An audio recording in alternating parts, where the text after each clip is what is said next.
Assalamualaikum warahmatullahi wabarakatuh. Waalaikumsalam warahmatullahi wabarakatuh. Terima kasih atas kehadiran kawan-kawan pada hari ini pada Zoom pada tanggal 10 Oktober tahun 2022. Bersama kita sudah hadir Bapak Yan Rahmatullah, STMT. Nah, kebetulan beliau juga akademisi dan juga sesama kita juga, sesama anggota Intakindo juga. Selamat malam Pak Yan. Malam Mas Repian, apa kabar? Alhamdulillah baik Pak Yan. Bagaimana kabarnya Pak? Alhamdulillah, ya musim hujan kan. Panas hujan, kadang-kadang bisa ada. Ya, siap. Ini cuaca kada menentu nggih. Betul. Siap. Nah, terima kasih atas kehadirannya Pak Yan pada malam hari ini. Kebetulan kita juga dihadiri oleh Pak Edi Nasrullah sebagai host atau moderator di bagian Zoom-nya, dan kebetulan saya yang membawa acaranya, Pak. Baik, terima kasih. Kebetulan pada hari ini kita akan membawakan tema tentang jalan. Jadi kita akan membahas yang, mohon izin Pak Yan, apabila berkenan kita membahas yang hal-hal dasar saja Pak Yan. Jadi jangan yang terlalu kelas tinggi lah. Ringan-ringan saja, yang ringan-ringan saja, yang santai-santai. Jadi agar merefresh kembali kita dan kawan-kawan beserta para pendengar agar selalu mengingat kembali hal-hal yang paling mendasar. Nah, kebetulan apakah bisa kita mulai Pak Yan? Boleh Mas, boleh. Boleh, nggih. Mohon izin saya mulai membuka catatan-catatan pertama, nggih. Jadi sambil membaca ini saya dengan bersumber dari buku. Baik Pak Yan. Ya. Pada perkembangan jaringan jalan yang ada khususnya di dunia, awal perkembangan pada zaman kuno yaitu pada tahun 300 sampai 3000 sebelum Masehi, awal perkembangan jalan itu pada negara-negara seperti Mesopotamia, Yunani, Romawi, dan Tiongkok. Kemudian awal perkembangan jalan di Indonesia dimulai pada masa kerajaan, seperti Kerajaan Majapahit dan Kerajaan Sunda. Dan kemudian pada masa kolonial, Pak, di Indonesia jalan raya sepanjang 1000 km itu ditemukan di Jalan Anyer dan Panarukan, atau kita kenal dengan Jalan Raya Pos di Pulau Jawa pada tahun 1808 sampai dengan 1810. Dan pada tahun tersebut, jalan yang pada masa kerajaan di Indonesia itu belum sampai ke tahap perkerasan. Jadi hanya, kalau sebutan kita di sini, hanya ini Pak, pengerasan atau pemberian pasir dan kemudian diuruk dengan batu agar lebih kuat dilintasi oleh kereta-kereta kuda pada zaman kerajaan dahulu. Mohon dikoreksi apabila saya salah Pak. Ya. Kemudian di jalan pada masa kemerdekaan pada tahun 1955, yaitu jalan-jalan yang ditemukan sejarahnya di dalam media yang saya temukan ini adalah Jalan Kebayoran Baru, yaitu jalan yang menghubungkan antara kota Jakarta dengan Kebayoran Baru selebar 40 meter, atau yang kita kenal juga sebagai Jalan Jenderal Sudirman dan Jenderal Muhammad Tamrin. Nah, kira-kira seperti ini juga sampai hingga masuk ke Provinsi Kalimantan Selatan dan juga kota-kota, perkotaan-perkotaan yang ada di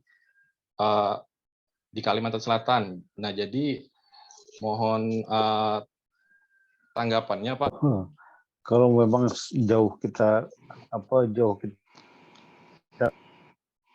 ke belakang itu memang kalau sejarah jalan tuh dimulai dari memang Mesopotamia, dari mereka perkerasan. Cuma fungsi jalan saat itu, jalan memang fungsinya menghubungkan satu titik ke titik yang lain. Itu prinsip jalan sebenarnya. Cuman karena dulu keterbatasan teknologi segala macam, memang kalau sampai ke Indonesia pun itu posisi dulu masih, kalau mungkin dikenal namanya makadam. Jadi jalan dalam bentuk perkerasan, hanya batu saja yang ditanpa perkelasan aspal. Nah, perkelasan sendiri pun terbagi dua, terbagi tiga. Ada rigid pavement, ada rigidnya sendiri, ada yang kombinasi antara rigid dan pavement. Nah, kalau yang setelah ini memang sejarah perkerasan tuh berkembang terus sampai hari ini. Jadi yang seperti tadi sebelum kita mulai, ada memang yang sekarang sudah sampai ke titik di mana ada namanya aspal CTRB, itu recycle. Nah, itu sudah berkembang itu untuk mengantisipasi memang memang ada beberapa cara, apalagi sekarang sudah mulai digalakkan itu yang namanya environmental itu ya, lingkungan. Jadi sehingga aspal di recycle lagi, dilakukan semacam ada pencampuran zat kimia sehingga tetap tidak mengurangi sebagai daya. Cuman masalahnya memang teknologi itu membutuhkan tidak ramah secara ekonomis. Jadi saya tahu tidak ramah. Dan tidak banyak pula pelaksana atau ya kontraktor yang menguasai itu, hanya sebagian. Karena apa? Karena keterbatasan anggaran itu sudah mulai dikurangi lagi. Jadi balik ke konvensional aspal yang biasa. Memang seperti itu. Kalau sejarah agak belakang kita juga tidak terlalu paham. Cuman rasanya masuk ke Indonesia dulu yang kalau orang di kampung itu kan aspal Korea aja. Kalau kita ke kandangan naik ke atas ke Loksado, nah itu aspal Korea aja belum. Itu kuat memang sampai sekarang. Karena memang mungkin saat itu kita agak salut dengan teknologi yang ya tahun 80-an lah. Ya, orang-orang Korea sudah bisa membuat aspal dengan begitu baik ya. Iya. Nah, terima kasih Pak Yan. Gitu. Ya. Informasinya nih, jadi catatan baru lagi nih, informasi apakah saya yang baru mendengar. Jadi pada tahun 80-an, terutama di daerah pedalaman-pedalaman. Ya, di kandangan. Ya, di kandangan. Di karangan. Ada proyek rasanya itu Korea. Kalau Korea. sekarang kan tuh jadi luasnya provinsi rasanya itu kandangan Loksado. Ruas jalan provinsi. Iya, ini nyambung dari Loksado sampai ke Batu Licin. Saya lupa nama ruasnya, ada itu. Dulu masih ditangani dulu tuh PO-nya tuh namanya PO apa bisa lupa. Ini kan sudah berubah, nomenklatur PO sudah berubah berkali-kali sehingga dulu Kanwil dulu kantornya di Kandangan, saya lupa. Apa? Dia perwakilan sekarang, dulu namanya kan balai sekarang. Dulu sebelum balai itu dia ditaruh orang-orang PU daerah. Dulu ada namanya PU daerah pusat. Nah, itu yang PO pusat itu yang ditaruh di orang daerah yang dijadikan PO pusat yang ada di daerah-daerah. Itu kalau di Kandangan itu di Pandai itu namanya, saya lupa nama kantornya. Jadi sekarang jadi PO Kabupaten Buluran Selatan. Di situ dia bersebelahan dulu. Baik, Pak. Itu sejarah. Kira-kira kalau di Kalimantan Selatan sejarahnya mulai di sini. Mulai sejak di Kota sejarah Kandangan, yang saya tahu sudah. Sejak tahu. Seingat saya yang pertama orang bikin aspal itu dengan Korea itu yang mengerjakan itu di situ. Dulu ya pelaksananya itu orang Korea, saya lupa namanya siapa. Saya pernah, karena tetangga saya orang PU jadi saya tahu persis. Oh, tahu persis sejarah itu. Iya. Nah, terima kasih Pak. Jadi tambahan ini informasi baru ya terkait bangunan jalan yang ada di Kalsel. Salah satunya di Kota Kandangan ya. Kabupaten Hulu Sungai Selatan. Oh, Sungai Selatan. Baik, Pak. Nah, kira-kira saya lanjut untuk pertanyaan lanjutan yang umum-umum saja. Ya. Nah, jadi apabila yang sering saya temui ini kan Pak, yang pengalaman kita rasakan saat ini, apabila kita menemukan jalan yang setelah dibangun mungkin 1 tahun 2 tahun berjalan, dia ada keretakan seperti itu atau ada lubang-lubang seperti itu Pak. Nah, biasanya ada beberapa apakah penanganan ini tepat Pak? Seperti menambal, kemudian hanya menambal di bagian yang lubangnya, atau dia harus membuat sesuatu pada kawasan yang memang betul-betul yang terjadi keretakannya baru ditambal di situ, Pak. Jadi kira-kira konsep yang benar itu sebenarnya seperti apa, Pak, untuk penanganan hal-hal seperti itu, Pak? Silahkan ditanggapi, Pak. Jadi jadi kalau kita harus kita harus bisa menganalisa ini retaknya apa, retak rambut, apa retak buaya, kulit buaya segala macam. Nah, jadi memang kalau retakan itu kita lihat tanahnya ini turun apa, subbase-nya itu grade-nya dia turun apa tidak. Kalau tidak turun, oh ternyata memang lapisan aspalnya yang bermasalah. Biasanya penanganannya itu dia di patching, Mas. Ada alat namanya ya cutter. Kalau di RAB itu nama item pekerjaannya cold milling machine. Dia di cutter dulu setebal aspal, lalu agregat atasnya dibuka, diganti lagi yang baru, dipadatkan, lalu ditutup. Biasanya langsung dioverlay itu, jadi tidak menyebabkan gundukan.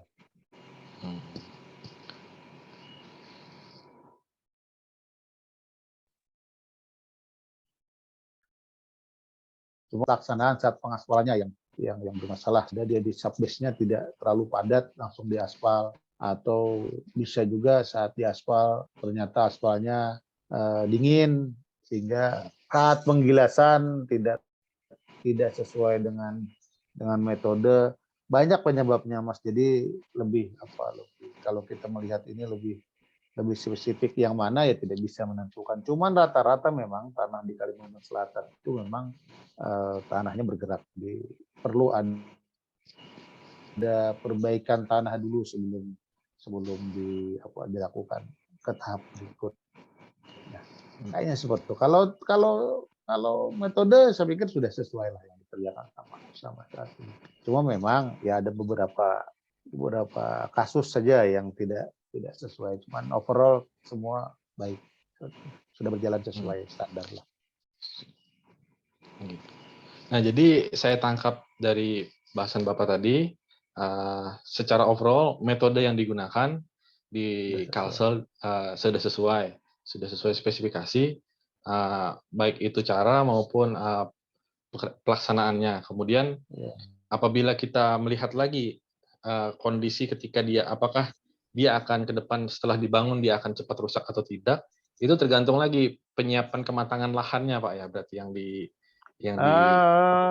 ya jadi harus lebih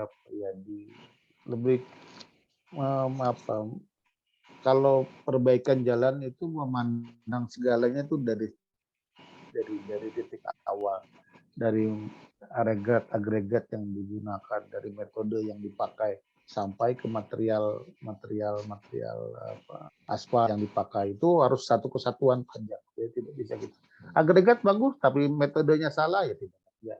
Metodenya benar, agregat yang dipasang tidak sesuai spek ya tidak bisa juga dipakai sebagai acuan. Kira-kira seperti itu. Baik, Pak. Nah, terima kasih. Kemudian saya mencoba masuk lagi, Pak, ke dalam ke wilayah yang lain seperti itu. Saya masuk ke dalam kawasan pengembangan dalam skala kawasan. Jadi jalan ini selalu diidentikan apabila jalan itu dibangun, dia harus membangun dengan tujuan untuk sosial, ekonomi, atau kebudayaan.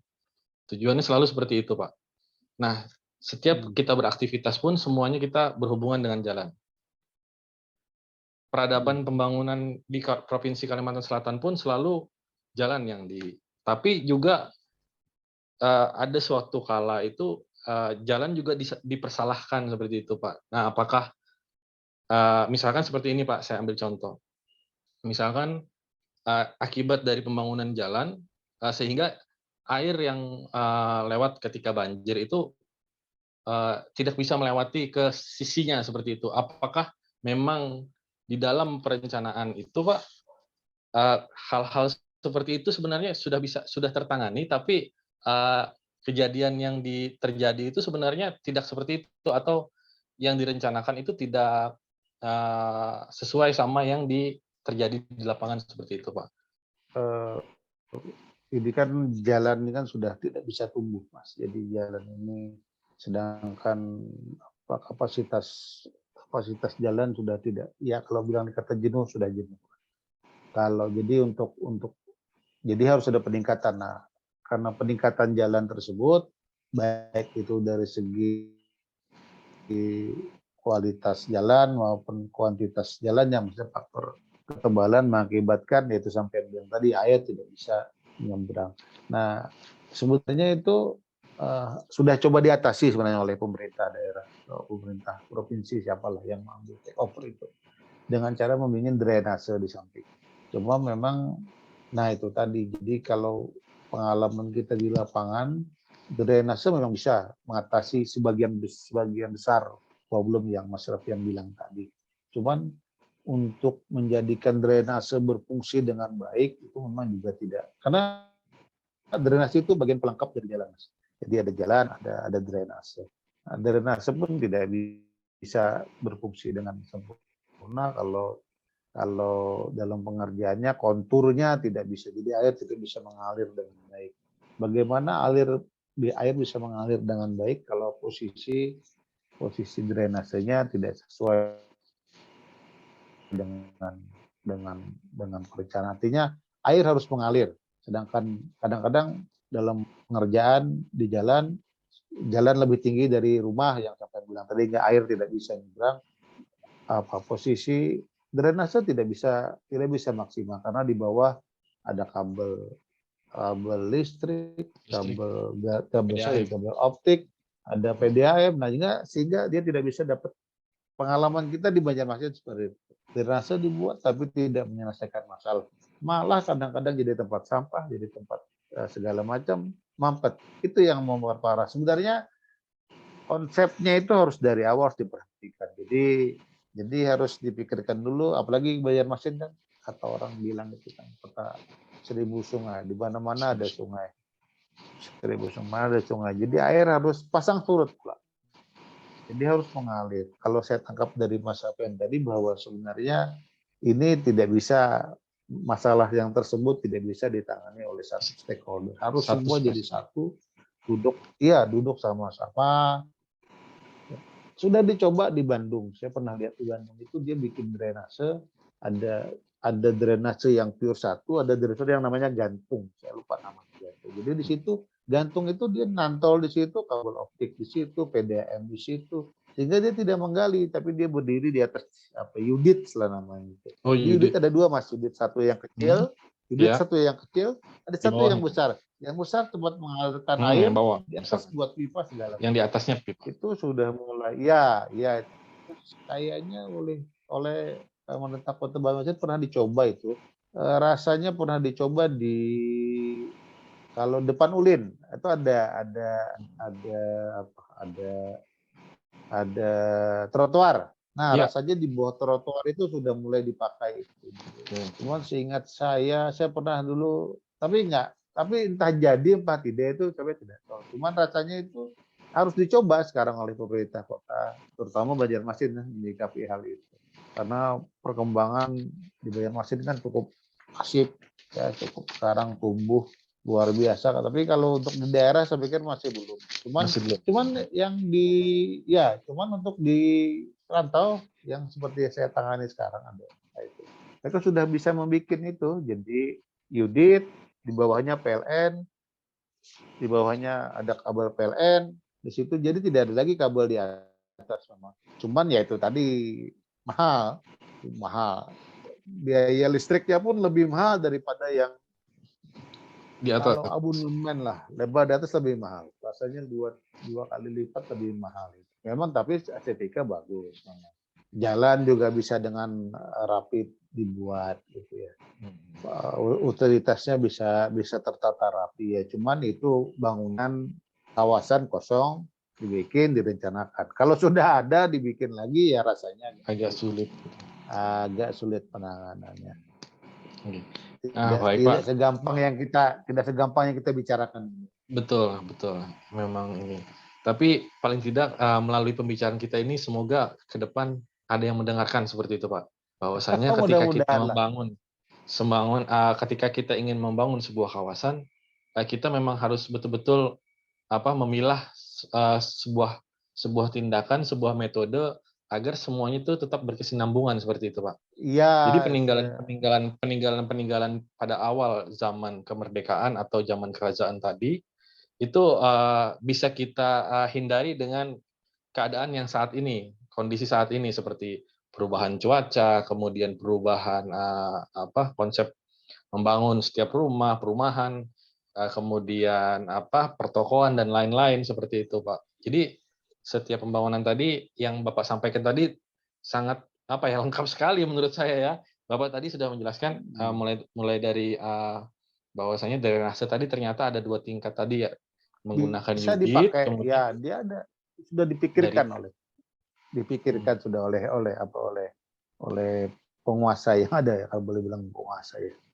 Memang harus membutuhkan pemimpin yang visioner ke depan. Kota-kota seperti Banjarmasin ini memang menurut ya bukan di Banjarmasin saja, tapi di seluruh.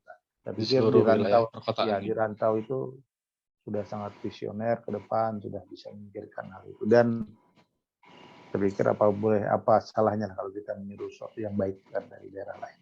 Betul. Nah, jadi saya harap juga seperti itu, Pak. Jadi melalui pembicaraan yang singkat-singkat seperti ini, semoga ada yang terketuk seperti itu. Ada yang terketuk, kemudian bisa mulai kita berdiskusi, kita buka diskusi seperti itu ya. Lebih luas. Walaupun kita hanya sekedar diskusi santai seperti ini, Pak Yan. Iya. Jadi Bisa harus lah, yang itu bisa rasanya bisa. Berdiskusi yang lebih formal, enggak harus seperti itu Pak Yan ya kira-kira. Dengan kondisi santai, dengan kondisi yang ini lebih. Terima kasih banyak Pak Yan, ini banyak sekali ya masukan-masukan Pak Yan. Kira-kira kalau tentang jalan ini selalu nggak ada habisnya Pak Yan. Kalau kita korek satu-satu selalu nggak ada yang... Jalan ini dia berkembang Mas. Jadi ya kalau jembatan dia kan stuck seperti itu saja ya. Jadi kalau hasil boring 30 meter ya kita harus pakai 30 meter, nggak mungkin kurang dari itu. Lebih pun boros. Kalau jalan dia lebih fleksibel. Betul. Ya dia lebih bisa cuman tanpa mengurangi faktor safety ya Mas ya. Jadi kalau jalan tumbuh ini kita seperti lebih fleksibel, lebih bisa. Jadi kalau ada anggapan kalau bangunan gedung itu duit 3 miliar itu bisa ngabisin sebulan tuh belum tentu habis 3 miliar. Tapi kalau di jalan 3 miliar itu 1 minggu bisa habis. Makanya itu kenapa jalan itu dia lebih bukan money oriented apa namanya ya, kalau lebih halusnya itu apa? Lebih lebih fundamental. Jadi semua kegiatan masyarakat, perekonomian sosial budaya tadi, semuanya butuh jalan. Nggak ada yang nggak butuh jalan. Itu tadi konsep jalan adalah menghubungkan satu titik ke titik yang lain. Titik yang lain, awal dan akhir. Tapi terakhir, tapi bukan yang paling akhir seperti itu Pak ya. Seperti itu. Jadi yang saya catat di sini Pak Yan, yang kita bahas pada hari ini, terima kasih banyak Pak Yan. Jadi diskusinya kita pelan-pelan saja, nanti kita bertahap kita lanjut lagi. Boleh. Jadi saya catat terakhir di sini, pada tanggal 10 Oktober 2022 kita sudah membahas mengenai sejarah terjadinya pembangunan jalan di Indonesia, kemudian di luar dan juga di Kalsel tadi. Terima kasih banyak Pak Yan, ini informasi baru buat kita nih ya, para pendengar setia Intekindo Kalsel Channel ya, YouTube. Kemudian ada solusi yang baru, sebenarnya mungkin bukan baru. Hanya saja kita baru dengar tadi ada Udit tadi ternyata dibangun dua tingkat dalam satu bangunan dan juga bisa menjadi trotoar yang indah seperti itu. Kemudian lokasinya tadi di Bandung dan juga di Rantau yang bisa jadi percontohan ya. Di Banjarmasin di depan Rumah Sakit UIN Pak ya. Rasanya itu dibangun di situ apa hanya sekedar wacana. Kemarin dulu pernah ngobrol dengan ibu siapa saya lupa. Cuma rasanya itu pernah. Mudah-mudahan itu terrealisasi Mas lah. Amin. Itu di daerah bisnis kan. Jadi kan mungkin orang gali sembarangan karena sudah jadi gitu. Maintenance-nya lebih murah kalau di Lebih rumah mudah. itu, karena tidak perlu ngegali, tutup tangki karena dia di atas saja. Lebih murah maintenance-nya. Iya. Nah, jadi kemudian juga perlunya kesinambungan ketika merencanakan sebuah kota tadi, kata Pak Yan Betul. tadi, bahwasanya kita dari awal memang harus menjelaskan, dan kesinambungan itu memang semua basisnya memang jalan. Semua konektivitas dari awal dan akhir tadi semuanya tentang jalan, dan memang harus direncanakan matang-matang. Memang dari segi harga dan juga kebutuhan anggaran juga memang lebih besar, tapi juga berdampak yang paling besar seperti itu jalan ini. Nggih, dan semoga apa yang disampaikan Pak Yan hari ini bermanfaat bagi kita semua. Amin. Nah, sekali lagi, walaupun sudah berlalu, selamat Hari Kemerdekaan Pak Yan. Selamat merdeka. Yang ke-77 dan juga HUT TNI. HUT TNI. Dan yang terakhir juga Maulid Nabi SAW, Nabi Muhammad juga. Semoga apa yang kita diskusikan hari ini dengan santai bermanfaat juga bagi teman-teman pendengar setia. Terima kasih Pak Yan. Semoga berkenan di lain kesempatan untuk kita tetap berdiskusi seperti ini. Amin. Amin. Terima kasih. Salam sejahtera. Wassalamualaikum warahmatullahi wabarakatuh. Waalaikumsalam warahmatullahi wabarakatuh.